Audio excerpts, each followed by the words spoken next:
Well, good afternoon. This is Dyke Hendrickson, and the show is Life Along the Merrimack, a weekly podcast that goes out on local radio, 96.3 FM, and local TV cable. It can be found on YouTube and SoundCloud. With me today is Barry Connell, who is president of the Newburyport City Council. Barry, welcome here. Oh, thanks, Dyke. Good to be here. Since this is the first time, I would just mention, on this show we talk about the Merrimack River. We talk about its health. We talk about its history. Yeah.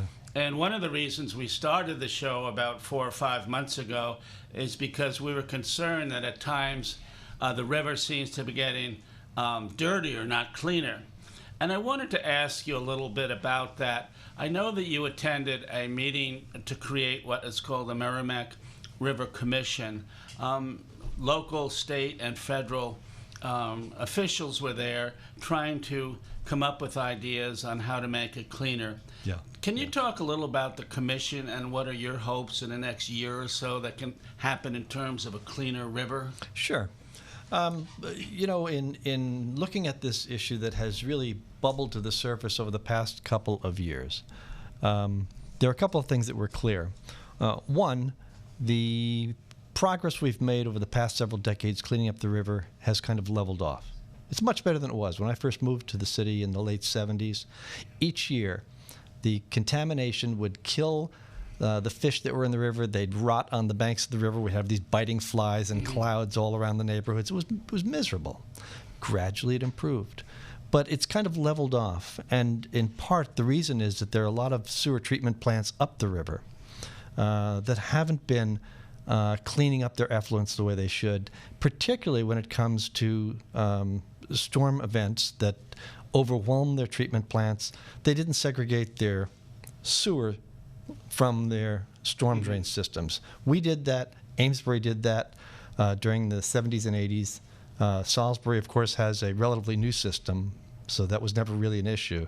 And as I understand it, now that we have climate change, we're getting perhaps more rain, but certainly in serious bursts, which is putting pressure on those plants upriver. Yeah, you've actually put your finger on the problem, and that is it's those large events that may be more frequent, but they're much larger than they had been previously, dumping more water, overwhelming those systems more than they had been in the past. So there were a couple of things with the leveling off of water quality. We were hoping to make strides moving forward. We weren't making them anymore. We looked at the problem of combined stormwater and sewer overflow into the river. And with the assistance of a number of different groups, I look at the Watershed Council being one of them principally, and others up and down the river. We got together with some of the leaders, the mayors, Mayor Holliday, Mayor Fiorentini in Haverhill, going up the river, Mayor Gray in Amesbury, et cetera, and tried to pull together the resources we thought we would need to help our neighboring communities improve their performance and get them the resources they need. And that requires a coalition of local government, state, and federal. And it's all complicated by the fact that the Merrimack River crosses the state line. Right.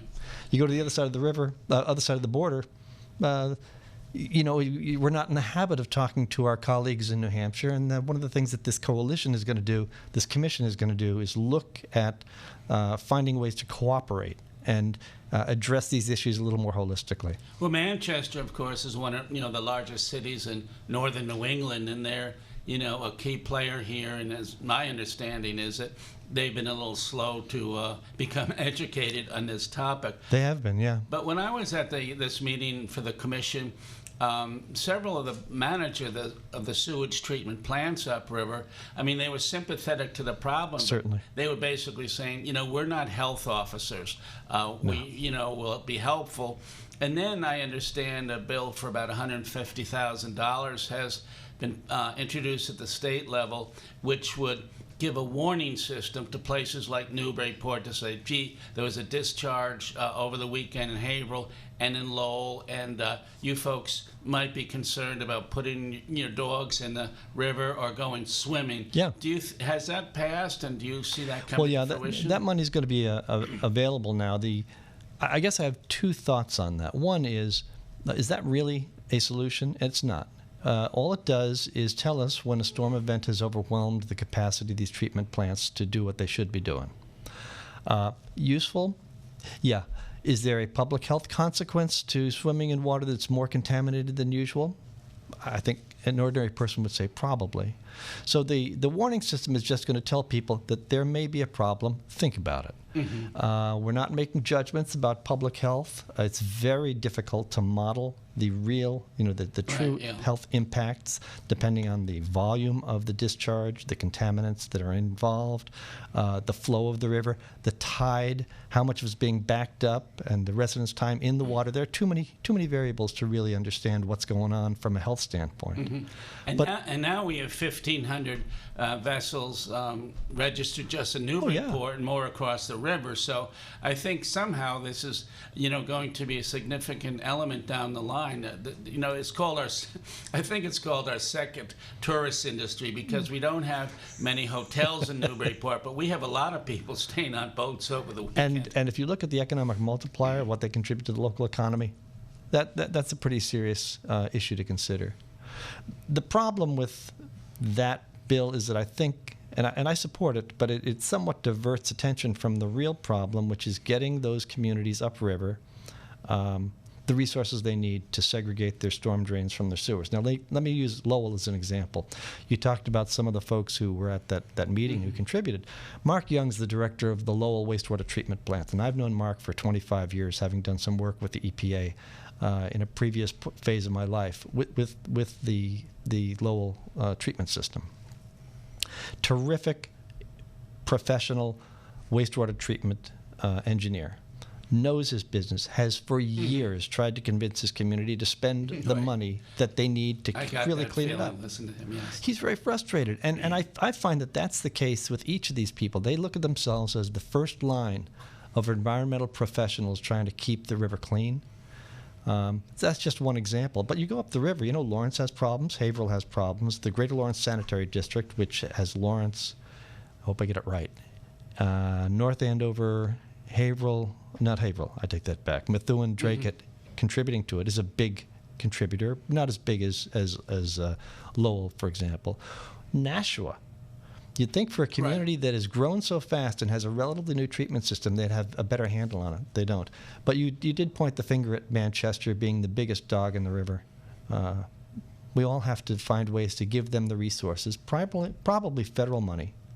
One of the disconcerting elements, and it's going to take time. Right.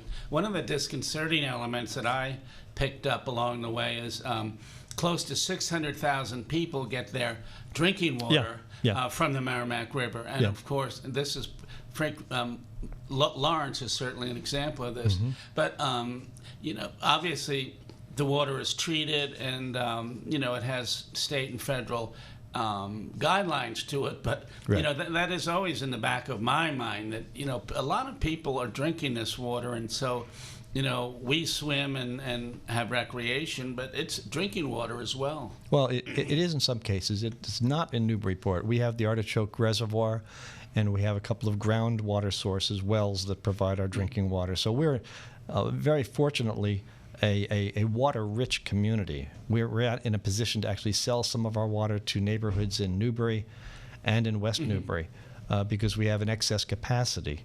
So we don't actually take river water into the Artichoke system except under extreme drought conditions, and only in the lower Artichoke, which would be our tertiary supply for water. It would be the third and the resource of last resort. And of course, it has to go through what is now in Newburyport a state-of-the-art treatment system, since we spent that, what was the number? About $30 million to renovate that system and bring it up to modern standards.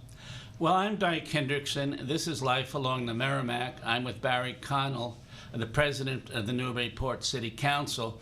And Barry, you're knowledgeable on many areas. And you must have been a councilor for about 16 to 18 years. Can you talk about when you first ran and the changes that you've seen in more than a decade? Oh my! It's been quite a journey. I mean, actually, let me back up a little further. Remember in the 1980s, I was the aide to then the state representative Barbara Hilt. So I spent 8 years in the State House. Mm-hmm. I'd left teaching. and spent 8 years in the State House. And that place is an education, I'll tell you. I would think. We used to say, all of our Congress folk are very effective in Washington because we train our scoundrels here before they go. But it was, I never went home without thinking I was doing something worthwhile. It was an education, but it was also direct service to people that we provided, to Amesbury, Newburyport, and Salisbury. Moved forward, I served on the zoning board, and then finally, after running the library project to rebuild our public library, the debt exclusion there, and then running the project to renovate our high school, I said, well, I'm spending all this time. I might as well run for city council, and I was elected. Did you run from a ward initially? Because you're at large now, but did you start from a ward, or were you at large to start? I was actually interested in running in ward as a ward councilor in Ward 1 when we lived at that end of the city, and I lost to the mailman, as a matter of fact. But then I ran at large right after the millennium, and luckily enough, I was elected. And things have changed. I came in under kind of a wave of new councilors. I think there were 5 of us who were elected in a wave, kind of throw the bums out, which I think is always overstated. One of the things I would say is different is that we're much more data-driven. We're much more formal and I think consistent about the way we do our business. But the thing that hasn't changed is the fact that it's still a people business. You listen to your neighbors, you listen to folks throughout the city who call you about issues, and you have to work with a group of people. There are 11 people in the council. I can honestly say that every person I've worked with has wanted to do something worthwhile and did their best to do so. Doesn't mean we've always agreed. But they're great people. Many of them remain my friends. You and I were talking earlier about a couple of former counselors who people would see me going head-to-head with years ago, who are no longer serving. They say, oh, you must be so happy that he's no longer on the... No, he's my friend. And we just disagreed. The council now, though, is a little bit different than others that I've been on. It's much, much more analytical. Much more aggressive about oversight responsibilities, and I think that's a good thing. I think generally more responsive to what we hear from people when we, push our cart down the aisle at the market basket. For the record, I am host Dyke Hendrickson, and for 5 or 6 years I was a City Hall reporter. I covered the waterfront as well. And you know it well, yeah. Thank you. So that's part of my orientation here. I watched Barry at work, and a lot was done in the past decade or so. So talk about a few things that have worked out well. It seems like here at the Media Center, we're right next to the Senior Center. Yep. Now, the Senior Center, there was quite a bit of discussion about that when it was around, but it did come to a vote. It was built, and to me, right now, it seems to be a great success. Oh, it is. Is this an asset to the city as you look back on it? Absolutely, it is. I understand the reason people were getting a little skittish at the time when we voted for the Senior Center. We had the library project under our belts. We had the high school project under our belts. Rebuilt the police station. There were some big ones coming, the sewer plant, the water plant, and people said, well, where does it end? Right. How much money can we spend? But we were making up, in those other instances, lost ground because a lot of facilities had been neglected, and we really had to pick up the infrastructure needs of the city. This was an add-on. And I think that most people who use this building would say, what a great place. It's used very actively, not just by seniors, but by community groups, throughout the city. You guys are housed here. I think it's been a spectacular success. It seems like, I know this happened a number of years ago, but the conversion of the library to me was a great success. Years ago, the YMCA burnt down. Yeah. There was an empty spot there. There was a great tragedy because it was a glorious building. It was, and someone died in that fire as well. That's right. That was an Correct. awful night. And yet, the city got together on this, and for part of the time, the library moved out towards the industrial park. It was rebuilt, and I spent a lot of time there, and I just think, that was a terrific project. When you walk in there, is that one of the victories that you see? Oh, absolutely. It's one of the things, if I were to look back, if I got hit by a truck tomorrow and hopefully I'm headed in the right direction. And the angel at the gates said, "What are you most proud of, having been a counselor?" I think that would be right near the top of my list. One thing that seems new on the waterfront are artist shanties. Now, I've been driving by the artist shanties, and I am trying to generate enthusiasm for the project. Yeah. And for folks listening, it's basically on the waterfront, kind of behind the Maritime Museum. Mm-hmm. So is this experimental, Barry, or will it be there for quite a while, or how is that going to play out? Well, it was grant funded, and the application was there were co-applicants: the Society for the Development of the Arts and Humanities, which is the managing entity for the Firehouse Center, and the city. And the idea was to give artists an opportunity on a seasonal basis to kind of not just display their work, but to show how they created it. So it supports the creative process and some educational opportunities there about understanding the creative process and the technology associated with putting out an artistic product, and then give them an opportunity to actually sell it there and make a living. I liked the idea. It's been a little rocky at the start, but it's a seasonal thing. We're trying it out this year. We'll be storing those shanties elsewhere out near the industrial park in the off season. We'll see how it happens. If it's in the aftermath, if people think this is a good idea, we'll do it again. Talking about the waterfront, the idea of Waterfront West, a condo and hotel development, among other things, has been in the air for numerous years. It has. It's moving forward slowly. And, without talking about the merits of the entire project, because there are many moving parts, my question is there a way that the city could prevail upon New England Development to put the hotel in first and the condos later? Because to me, we could use a hotel. You have your wedding, you have a funeral. Yeah. It's nice to get 6 to 10 rooms quickly. Has that been brought up about? Can you do the hotel first? Yeah, there are a couple of things. As you said, a lot of moving parts here. It's potentially a development of more than $100 million in value. New England Development purchased the properties that are, well, there are some adjacent properties, but for the most part, it is where the Windward Yacht Yard boat yard is. Butch Frangipani sold the rights to that to New England Development. They would let me just mention, this is between the old Black Cow and Michael's Harbor side, right, if you're trying to the base of the bridge, essentially. Right. Yeah. And there are two things that the City Council will be acting on in the next couple of months. One are a series of zoning changes that more sharply define what can and cannot go there and what particular constraints they have to work within. Now, about 8 years ago, I was one of the co-sponsors of the initial constraints on that property, the original Waterfront West Overlay District, and there were several things that we wanted to do. We wanted to ensure that the appearance and the character of the buildings is consistent with the downtown. We wanted to limit the height of buildings. We wanted to make sure that all the parking was on site. We wanted to maintain public access, and those were the four primary drivers. None of those has changed.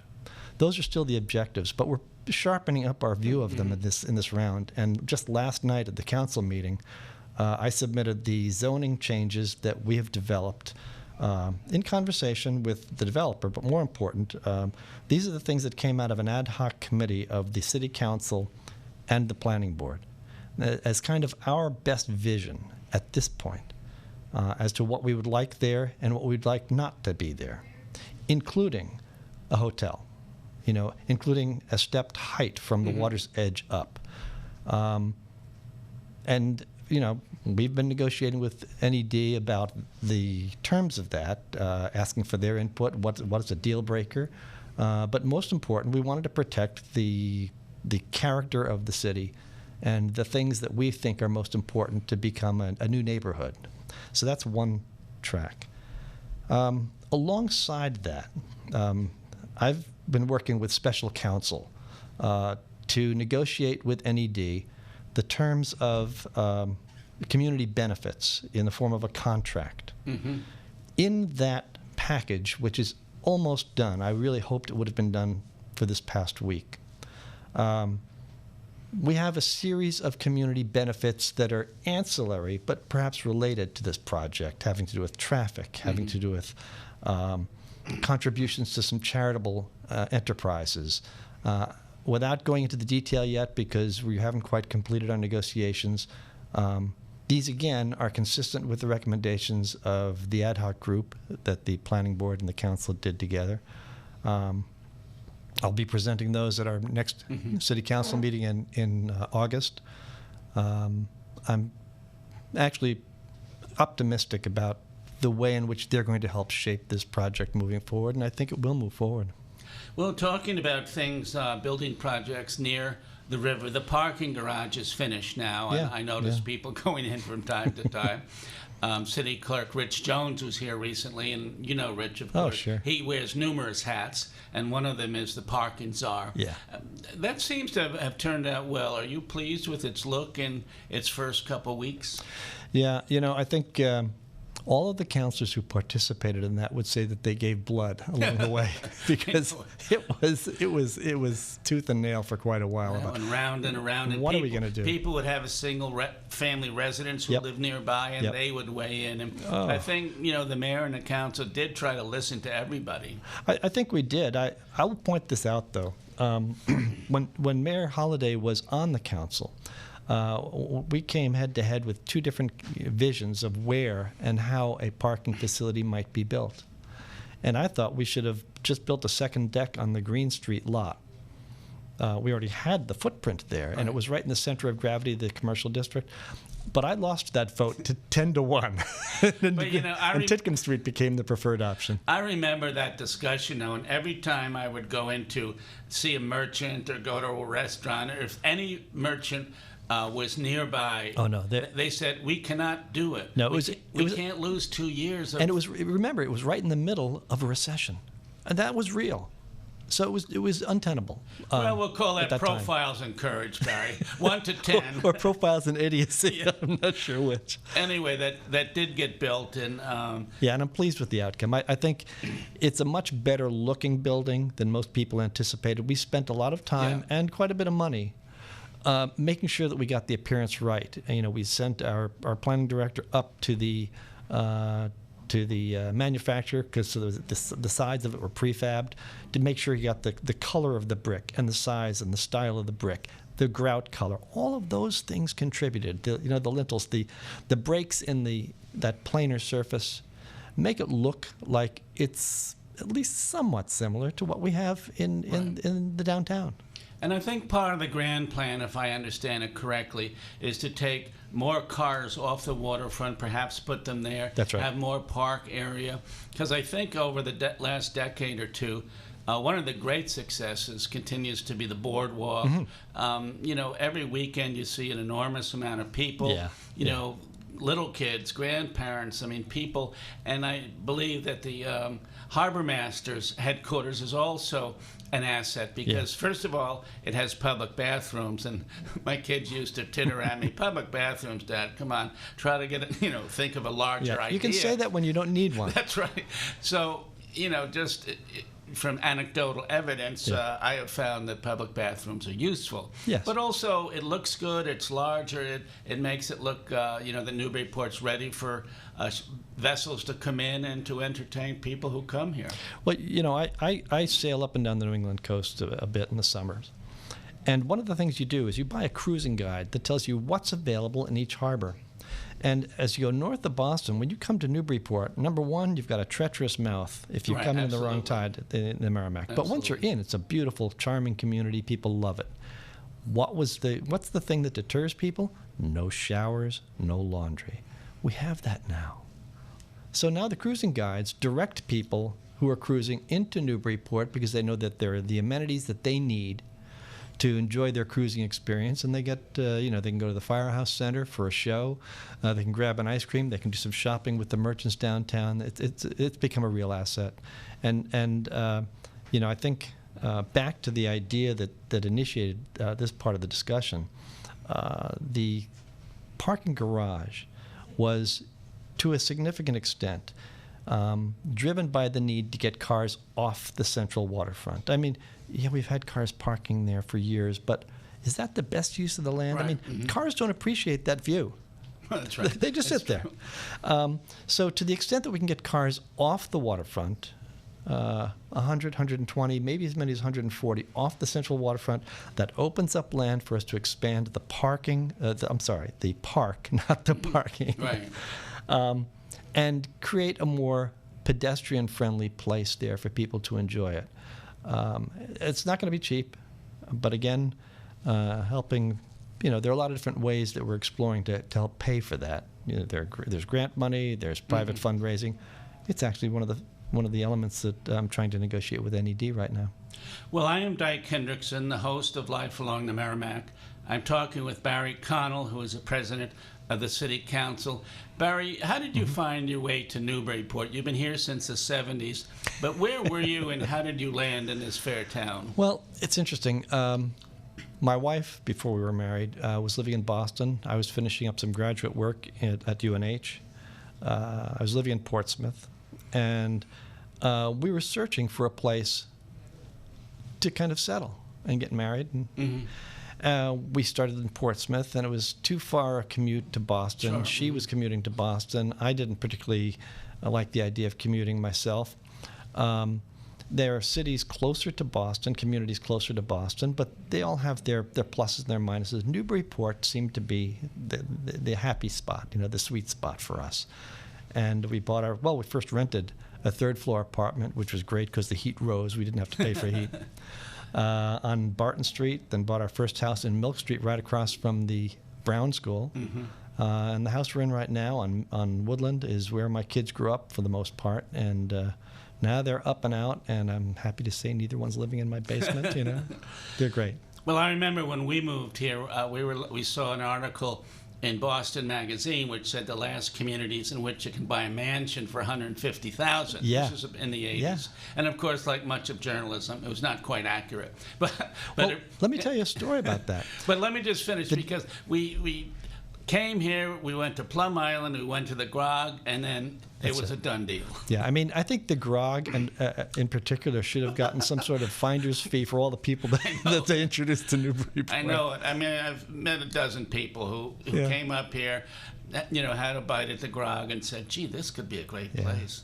But, you talk about the changes that have taken place. There were a couple of headlines that stuck in my head in the late 70s when we got here. One was, we got to finish this central waterfront or the city's going to go to hell in a handbasket. 2019, we're still working at it. The other one was, there was a front page headline, a picture of the Timothy Dexter building, that stately mansion on High Street.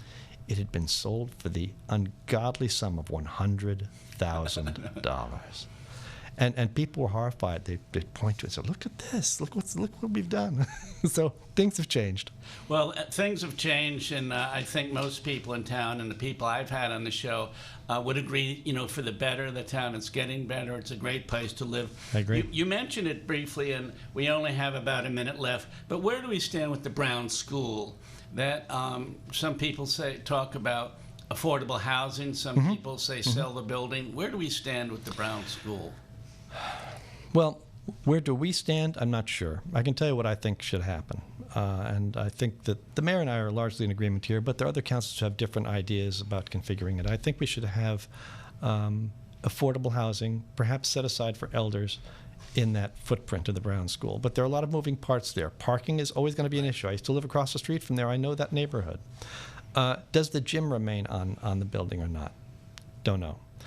But that means youth services has to go someplace else, and the old armory on Low Street is the preferred option in the mayor's eyes, and I agree with that. I think that's got a lot of potential. So we've got about half a minute left to go, and when you're talking to an elected official, one of the questions you've always got to wedge in there, will you be running again for City Council this fall? I took out my papers this morning, literally.